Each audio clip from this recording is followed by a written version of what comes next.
The following is a presentation of KSL Sports. First and 12. A total roundup of this weekend's BYU football and the new look Big 12 Conference. First and 12 is sponsored by Macy's Grocery Store. Your hosts are Mitch Harper and Alex Kirry on KSL News Radio and the KSL Sports Zone.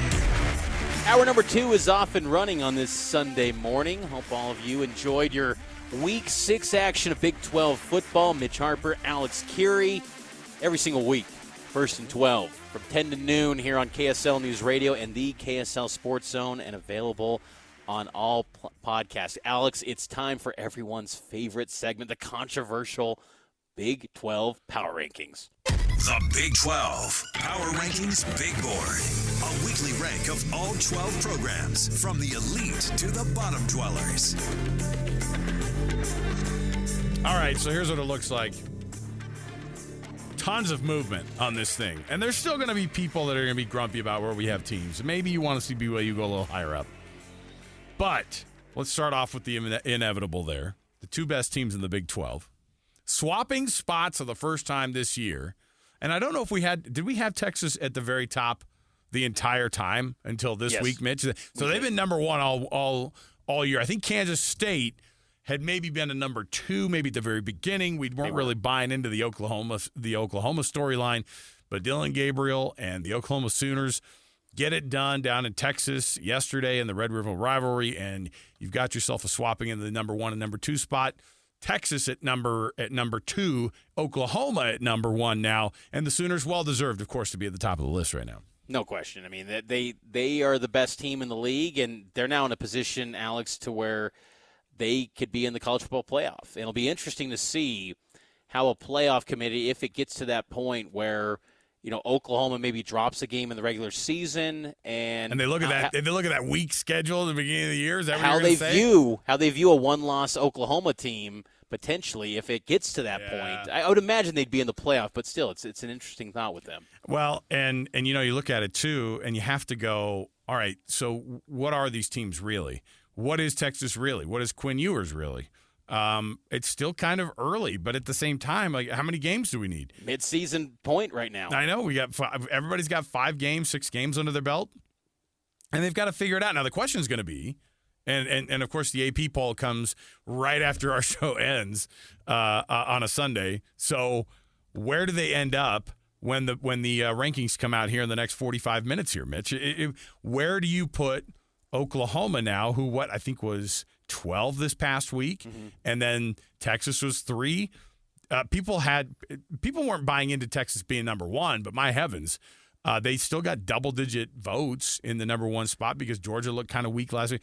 It was the most diverse spread of first-place votes that we'd seen in a long time. So where do you end up putting Oklahoma, or where do you think they're going to end up after today's AP poll comes out? I'd probably have Oklahoma at 5 and then put Texas at 6 or 7. Whoa! I think you keep Texas pretty high in that top 10. That was a great football game. That was awesome. I think you put Oklahoma in that top 5 spot. Okay. So as we get things going here, let's go down to number 3. Now that you know number 1 and number 2. Number 3, a shock considering where we had them at the beginning of the year, and certainly shouldn't be a shock although it is a shock because the guy who's supposed to be taking them to this place is not even playing that much. Kansas at number 3 after a blowout win over UCF. Yeah, back-to-back 5-1 starts for the Jayhawks. First time that's happened since 2008. It's good times with Lance Leipold. You just wonder, though, if he's going to, flirt around with that Michigan State job. He's kind of been linked to that. If they can keep him in Lawrence, he just continues to do a fantastic job. Number 4, this is where we had some controversy, Alex. Some bickering. We had a moment where we considered BYU, but ultimately we go with the West Virginia Mountaineers at number 4, who has exceeded everyone's expectations for them. Neil Brown, probably off the hot seat. I mean, he's got to get to bowl eligibility at least still, and you got to go get that 6th win. But the Mountaineers in a great spot. They're at number 4 in this week's Power Rankings. You feel good about that? Listen, I fought BYU fans. I mean, Mitch was just digging in. I couldn't get a word in edgewise on this thing. No, I think we both kind of decided if you're going to have a couple of one-loss teams right there between BYU and West Virginia has done more than enough to first shush the naysayers, right? but also their only loss this year has come to Penn State. So you look at it and you go, man, they've been taking care of business the games they're supposed to. They didn't get absolutely blown out by Penn State either. So I think West Virginia has done enough right now to stay in that spot. But talk about an absolute shock right now between 3 and 5. Kansas, West Virginia, BYU. That's the BYU spot, though, at 5. You feel comfortable putting them ahead of everybody else? I certainly do. Yeah, I feel good because their only loss is to Kansas. And, Kansas, their lone loss was to Texas. I mean, I just think that the way that Kansas dominated UCF, I thought, I hate when fans kind of go, well, now I feel better about BYU's loss because Kansas destroyed UCF. So that makes me feel better about 11-point loss. Like a loss is a loss. It's like my kid last night talking about Arkansas, and he goes, well, Arkansas's garbage. That wasn't a good win. And I go, hey, settle down. This is not how it works. It's not this transitive property wins and losses situation, although fans certainly play that game quite often, especially on a Sunday. They definitely do. Number 6, hey, we had left this team near the bottom for a minute, but they're on the come up once again. Joey McGuire and the Texas Tech Raiders checking in at number 6 after a 2-game win streak. And what's interesting too is they're on the scary list now on teams. It was already going to be a tough prospect when the Red Raiders come into Provo this year, but now it's looking more and more difficult because they've kind of come around, just like you said. McGuire's got his guys dialed up. This is a pretty dang good team. This was a team that people had. We thought they were going to be in that 2 or 3 spot maybe at the front end of this season here.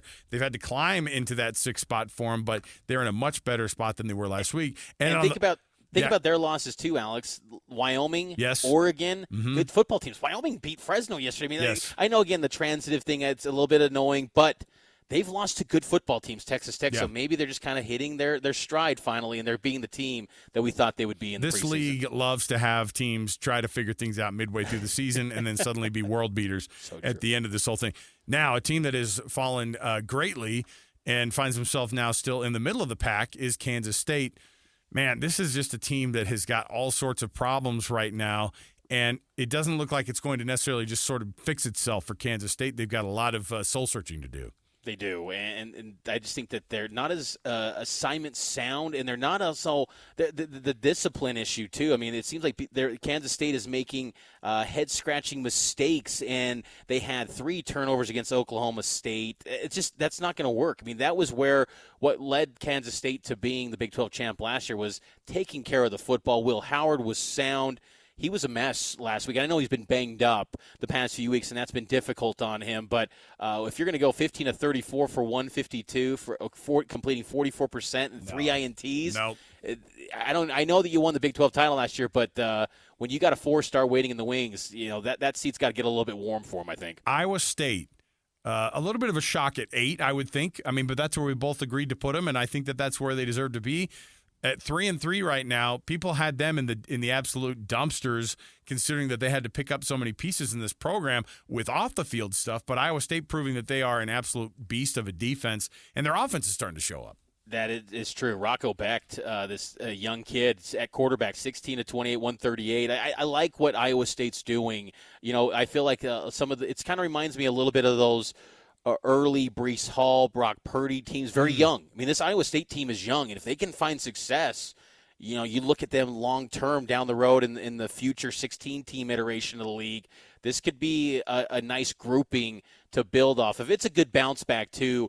After a couple weeks ago, losing to a MAC team in Ohio, that seemed like it was a rock-bottom moment. But once again, bouncing back nicely, Iowa State. Checking in at number 9, Oklahoma State. You talk about bounce backs, Alex. This team, we were pretty low on last week. They were dead last in the power ranking. Yeah, and you know what? They deserved every bit of that.